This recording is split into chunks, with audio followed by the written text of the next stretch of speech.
prima mi dicevano, perché poi prima tu non ho completato la domanda, mi hai fatto, quando hai iniziato a suonare da solo, perché prima hai detto Narcao, dopo Narcao, io ho visto lo stesso anno di Narcao, sempre questo Guy Davis, che è quello con cui ho avuto la fortuna di suonare, che lui ci ha ipnotizzato, perché lui è stato il primo one man band a Narcao, poi il secondo sono stato io, yeah! Bellissimo! E comunque, platea piena, e questo qua, nero, col cappello, col pana,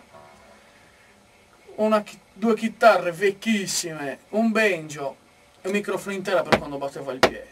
E l'armonica, è una voce di una profondità che solo loro possono avere, no? E noi eravamo ipnotizzati. Poi ho visto anche, avevo aperto anche, avevo suonato anche assieme a Paolo Bonfanti, che è un bluesman italiano, molto bravo. Anche lui suonava anche da solo nei locali. Poi cos'altro è successo? Adesso molti mi dicono, ma Britti ti piace? Io in realtà Britti non lo conosco, perché non ho ascoltato la sua però mi ha dato uno spunto Britti, da paura, nel senso, io la volta che io l'ho visto a Sanremo, che c'era una, o forse non era a Sanremo, comunque da qualche parte c'era un campionatore dove si riproduceva le sue cose, e allora mi sono comprato il campionatore anch'io, perché ho detto che figata. E allora anche là ho preso spunto anche da lui, e cosa è successo? Mi è arrivato il campionatore, mi sono un attimino intreppato a casa a sperimentare, perché ti registri, capito, delle percussioni, ti registri un giro, sopra ci improvvisi, poi ci registri altra roba, fai diciamo una cosa polifonica, una figata, e quello me lo porto, cioè quando sono da solo sono col campionatore, molte da sole, e anche alcune col campionatore faccio, però riesco a dare una bella energia, perché faccio come se avessi la batteria, basso, una forza. Poi mi permette anche di, non so se hai visto le foto, di improvvisare sulla lap steel, che è quella chitarra che uso da... Che è una cosa fuori di te, no? Quella è la Ben Harper. Sì. E quello mi ricampiono la roba e sopra poi vado a fare i soli là, che c'ha anche il suo effetto scenico, se vogliamo, no? È figo.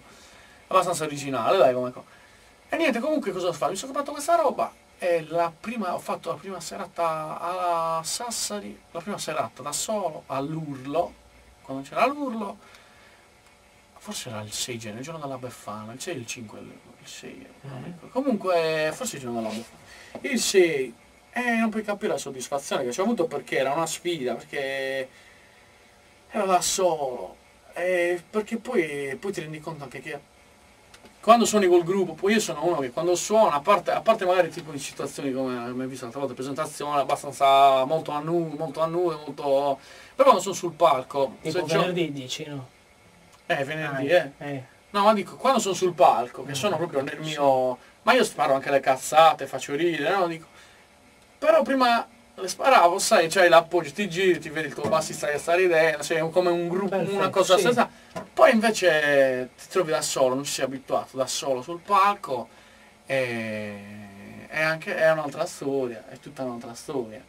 Ed è stato, la serata è andata alla grande, i suoni erano devastanti, nel senso che c'avevo delle chitarre proprio dei giocattoli, ed erano proprio dei suoni tremendi, però è stato proprio, ho finito la serata che ero un bel contento, perché era una sfida. Il mio blues è questo, perché io sono questo, perché io sono quello che ha ascoltato gli Iron Maiden, quello che ha ascoltato i Manowar, i Guns N' Roses, tutti quanti. Ci vediamo dopo la pubblicità, non andate via.